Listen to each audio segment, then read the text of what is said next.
What's up YouTube, it's your boy Nash here, welcome back to the channel, and today,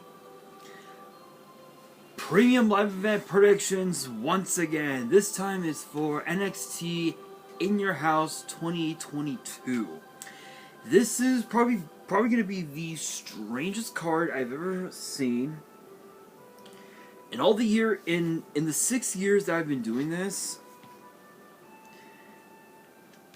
I have never seen a card this bizarre. I think the only other time that I saw a card that was this bizarre was, I'm literally like looking back on previous like shows.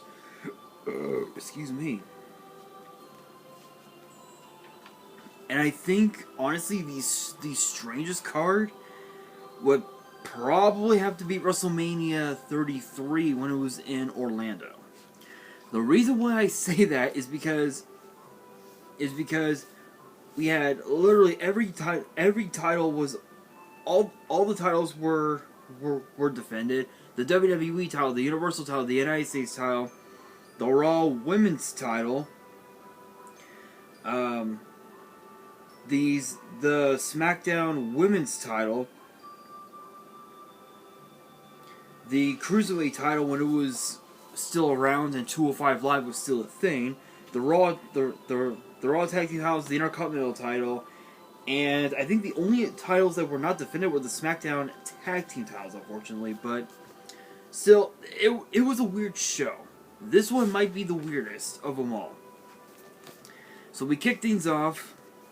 Actually, before we do get started, if you guys enjoy this prediction video and you guys want to see more in the future, which I will have another one tomorrow for Hell in a Cell, make sure you guys give this video a thumbs up, subscribe to the channel if you are new, and turn on the notification bell so you guys don't miss out on any new content that comes your way. And as always, make sure you guys follow me on Twitter and on Instagram. The links will be in the description below, as will the info to my fan mail. It will also be in the description as well. And also, big shout out to my partners at Collector Store. I'm actually going to be purchasing yet another mini box of Ghosts from the Past, the second haunting. I don't know when I'll do the opening, but shout outs to my partners at the Collector Store. Their link will be in the description. I do plan on getting more mini boxes of this, as well as more mini boxes of Hidden Arsenal Chapter 1, because I'm still missing one more dice. But not only that, but at some point,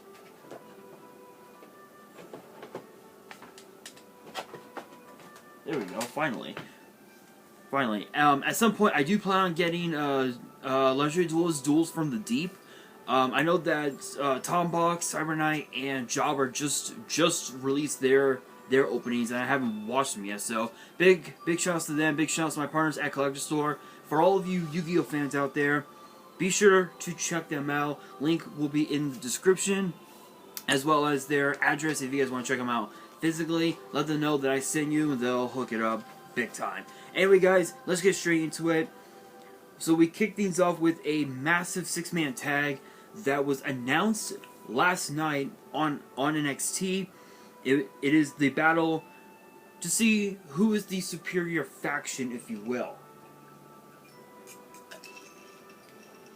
It is going to be Legado Del Fantasma, Santos Escobar, Walking Wild, and now the name of Cruz del Toro. I don't know why they couldn't have just kept it as Raul Mendoza. I don't know why. But taking on Stacks, Two Dimes, and Tony Deangelo. You guys are probably wondering, who the hell are they? Who the hell is Stacks? Who the fuck is Two Dimes? Allow me to explain as I go to my Instagram and I reveal who they are.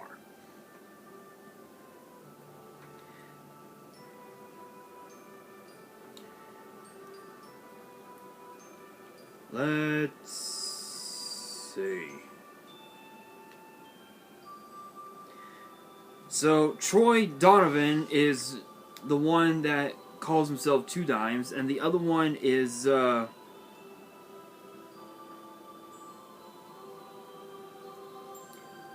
Channing Lorenzo. He's the one that's called Stacks, and they actually competed about a little over a couple months ago, on NXT Level Up, where they where they took on Bodie Hayward and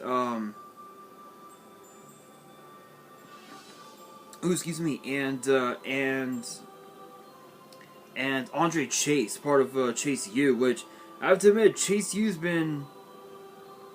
has been red hot to say the very least. But yeah, basically that's who they are, and this is an interesting matchup because it's not a matter of who wins. It's now mainly a matter of who loses because Tony Deangelo said whoever loses must join the winner's faction.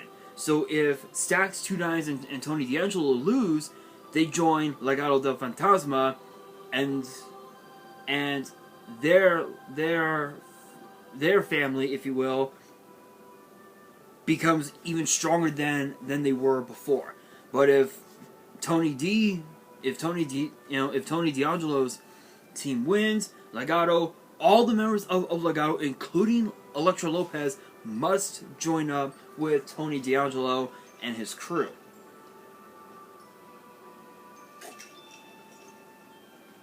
By the way, shoutouts to Dr. Pepper, not sponsored. Best soda in the world. Do not at me in the comments, people. Anyway,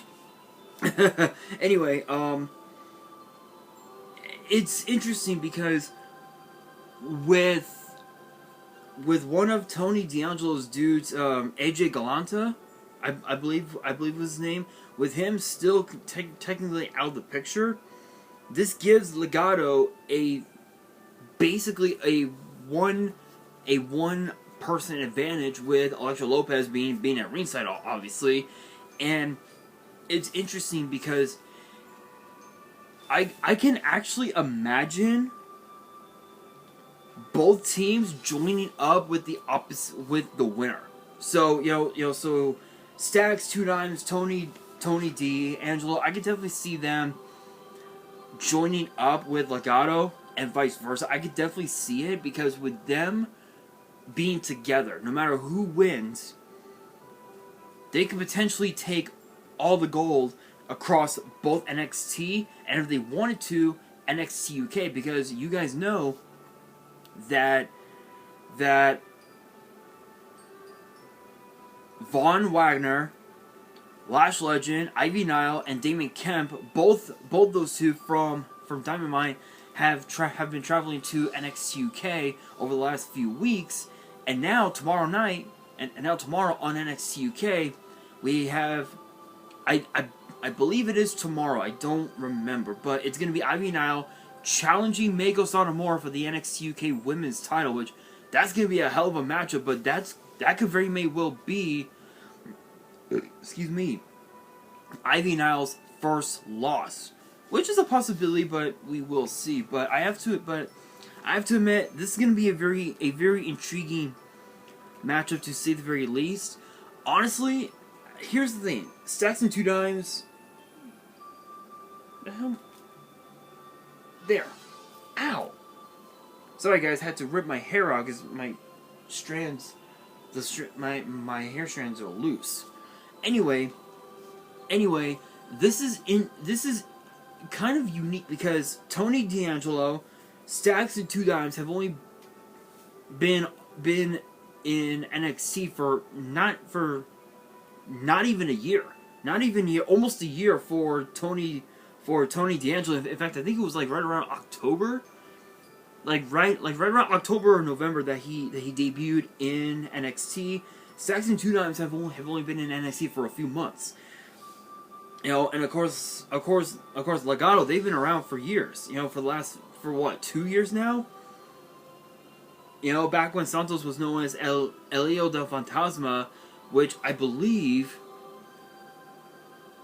the meaning behind it is,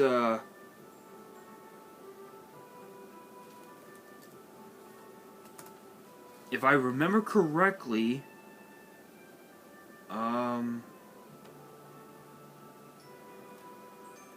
let's see.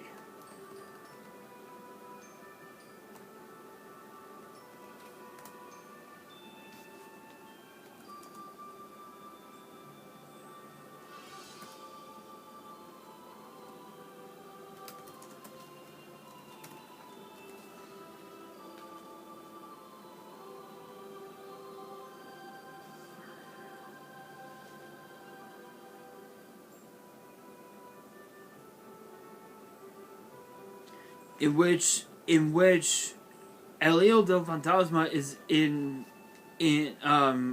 translated is called the Ghost Son. So I believe, so Legado del Fantasma means legacy of the ghost, which is kind of hilarious.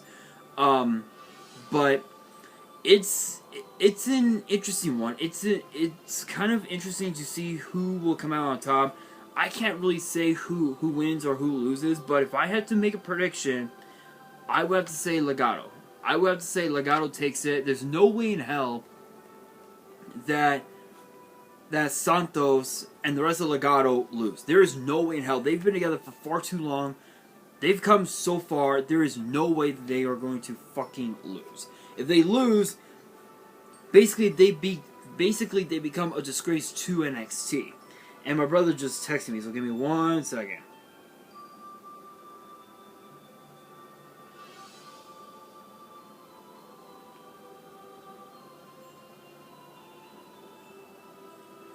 There we go. There we go. My brother texted me while I was filming. Anyway, again, there's no way in hell that Legato could lose. There is no way in hell. Next up, we have a match. We have 2 matches that were announced recently over the last couple weeks. The first one, we have Toxic Attractions, JC Jane and Gigi Dolan taking on the team of Kaden Carter and Katana Chance. And you guys are wondering, who the fuck is Katana Chance? Who the fuck is she? Basically, she's Casey Catanzaro. If you guys remember her from American Ninja Warrior and from being a part of the Mae Young Classic, yeah, that's Katana Chance. So over the last couple years,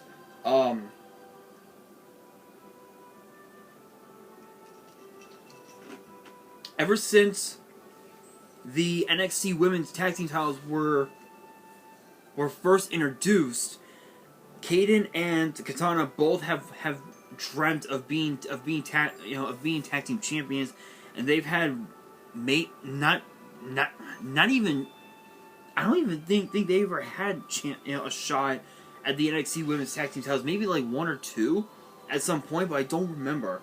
But this is like their big chance to be in the spotlight to go after the NXT Women's Tag Team Titles.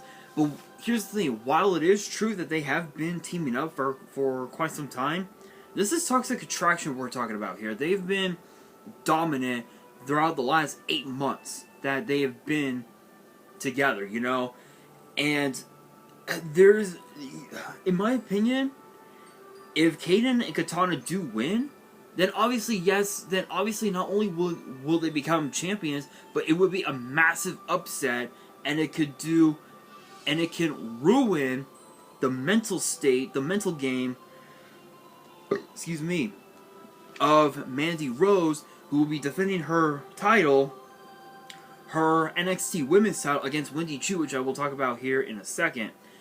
It would not only fuck up Mandy Rose's game, but it would give Wendy Chu an opportunity to exploit that, if you will, to exploit it and be able to just just manipulate Mandy to a point where she can just beat her ass, where she can kick her ass, pin her, and walk out with the NXT Women's title. As far as Kaden and Katana, again, they've been together for quite some time, but this is Toxic Attraction that we're talking about here.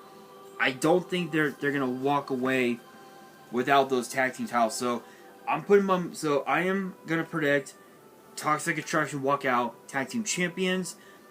As far as Mandy Rose and Wendy Chu go, here's the thing: Wendy Chu is sort of new. But you guys are wondering, what do you mean by that? Well, you may remember her as, I believe, Karen Q, if I remember correctly. I'm gonna have to look her up on Instagram.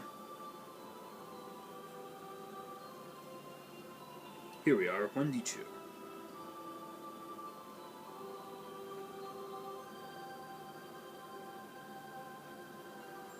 So, let's see if I can find...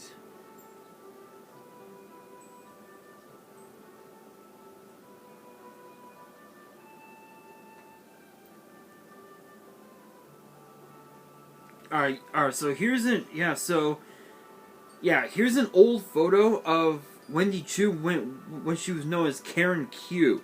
This was at a NXT house show where she teamed up with Xia Li. Big shout out to Wendy Chu, no copyrights. You guys know how it works with the algorithm, but that's Wendy Chu. They ended up repackaging her as Mei Ying, which was an interesting one. Which was kind of interesting to be perfectly honest.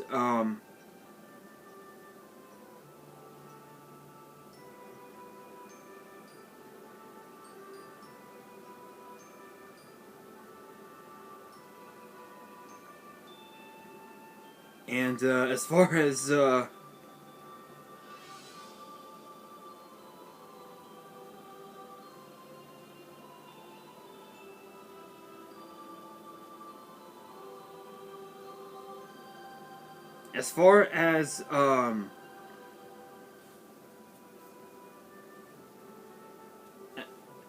like the character of like Mei Ying, I believe that was actually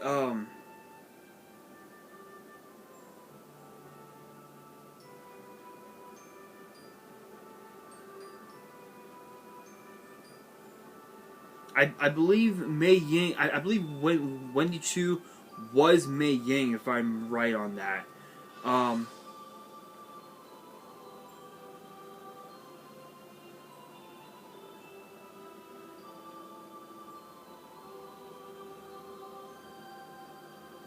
Which is kind of unique. If you guys remember Tiansha, which is the faction name from, I think, what was it, like 2021, throughout like 2021. Yeah, it was Boa, Wendy Chu, and of course Xia Li. Xia Li is now on SmackDown. Boa is doing his own thing. Don't know what the hell he's doing. And now Wendy Chu has a shot at the NXT Women's title against Mandy Rose. Mandy Rose is a veteran. She knows the ins and outs of the ring, especially in NXT. There's no way she's gonna lose. My money is on Mandy Rose. Next up, we have a very interesting matchup between the challenger Joe Gacy and the champion, the NXT champion Bron Breakker, for the NXT title, in which Bron Breakker can lose his title on a disqualification. Apparently, Joe Gacy has decided to get inside the mind of Bron Breakker as far as like his past goes. Being in high school football, college football, showing off clips from WWE, WCW, TNA, from when Rick Steiner, who is the father of Bron Breakker, and of course Scott Steiner, both Hall of Famers, the uncle of Bron Breakker, would go on to win championships from all over the world in every single promotion you could think of, including TNA, funny enough. And Joe Gacy said, last night on NXT, let go, let your rage out on me, and I walk out as champion. This is Bron Breakker we're talking about here. This is a guy who is willing to do whatever the hell it takes to walk out NXT champion.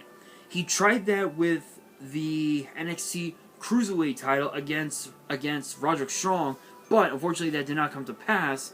But I guess his plan worked out either way, because the Cruiserweight title ended up getting retired at the hands of Carmelo Hayes, and NXT Level Up is now a thing. I must admit, this is a very intriguing matchup, but this is Bron Breakker we're talking about here. In almost a year he's been in NXT, and he's already a 2-time champion, which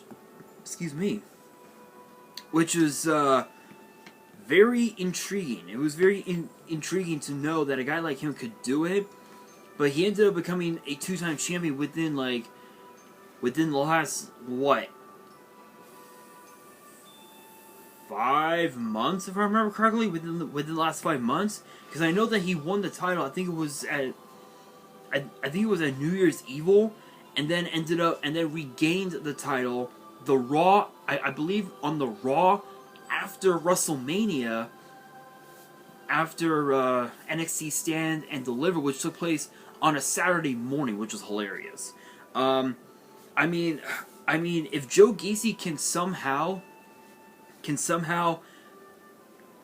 manipulate Bron's mind and get into it even further, Bron will have no choice but to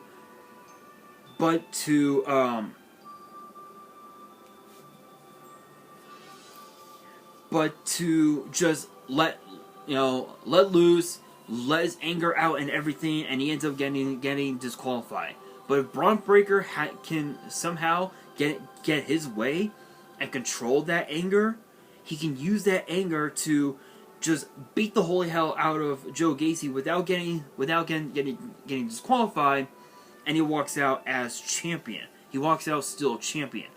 This is gonna be interesting, because with those druids behind Joe Gacy, I'm curious as to who they are. I'm actually curious. It could be the Steiner brothers for all we fucking know. Who the fuck knows? But I'm gonna take my pick, and I'm gonna say Bron Breakker retains. If he can somehow control that anger and use it against Joe Gacy, he walks out as champion. But if the anger gets to him, he loses everything. Speaking of losing everything, we move on to the NXT Tag Team Titles between Elton Prince and Kit Wilson, known as Pretty Deadly, against the Creed brothers from Diamond Mine for the NXT Tag Team Titles. And you guys are wondering, who the hell are they? Well, Pretty Deadly is a interesting team, to say the very least. They started they started with WWE as part of the NXT UK roster, and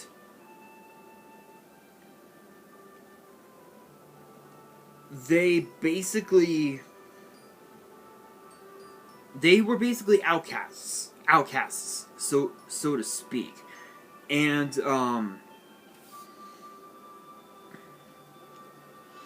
they would go on to win titles at some, every now and then.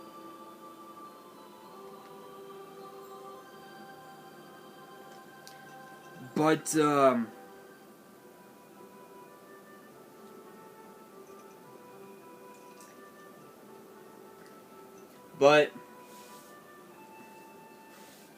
but at some point, I think it was like,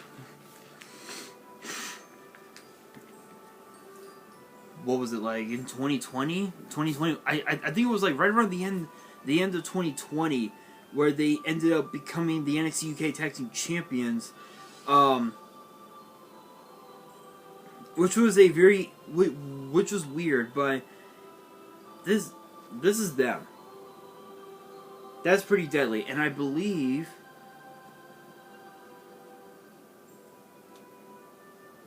Yeah, okay, so here are the tags. So this guy right here is Elton Prince, and the other dude is Kit Wilson. They were originally known as Sam Stoker and Lewis Howley, known as Pretty Deadly. They ended up defeating Gallus to win the NXT UK Tag Team Titles. Held the titles for quite a while, actually, before losing them to Mustache Mountain earlier this year. And yeah, it was off to NXT. Took part in the Gauntlet. Ended up becoming tag team champions, and the Creed brothers want their payback. But here's what's even more intriguing: if the Creed brothers win, they become champions. If they lose, apparently, according to Roderick Strong, both the Creeds and Ivy Nile are out of Diamond Mine. They're out. Apparently, they'll be out of Diamond Mine, which honestly might not be so bad for them, because they've been so dominant. It's as if they don't really need Diamond Mine, and they lost one of their literally a great manager in Malcolm Bivens, who apparently now is with AEW, supposedly. And again, I don't watch AEW, just as a disclaimer. It was just from what I saw on social media. You guys know how it is. But this is a very interesting matchup. I don't think Pretty Deadly is going to lose those titles without a fight. So, but I'm going to be honest. I'm going to say new tag team champions in the Creed brothers. They will do whatever the hell it takes to get those titles, even if it meant losing the fans, So, but the Creeds, they've been dominant for quite a while, and they're going to use that dominance against Pretty Deadly, which will be interesting to say the very least. But we now move on to the last match that we have on the card. It is for the North American title, as Cameron Grimes will defend against Carmelo Hayes in a stand and deliver rematch, so to speak. Here's the thing: Cameron Grimes became North American champion at NXT Stand and Deliver, and the crowd was only half full. It was only half full, unfortunately. But Cameron Grimes became North American champion. He's been dominant ever since, and I believe this will only be his his second or third title defense, and it's up against a former North American champion in Carmelo Hayes, and this is going to be interesting because Trick Williams is going to be in Carmelo's corner. I'm assuming this will mean that that Solo Sikoa will be in Cameron Grimes' corner. Apparently, Solo wants to make sure that Trick Williams does not get involved, and Cameron Grimes walks out champion. If he walks out champion, it'll then be Cameron Grimes versus Solo Sikoa for the NXT North American title. In which case, they may end up booking it as Solo Sikoa wins the title, and Grimes jumps ships over onto the main roster, and they may end up changing his name like they did with everyone else, apparently. But But if it goes south and Cameron Grimes loses, then Solo Sikoa will end up facing Carmelo Hayes for the title instead of Cameron Grimes. But we will see. We will see.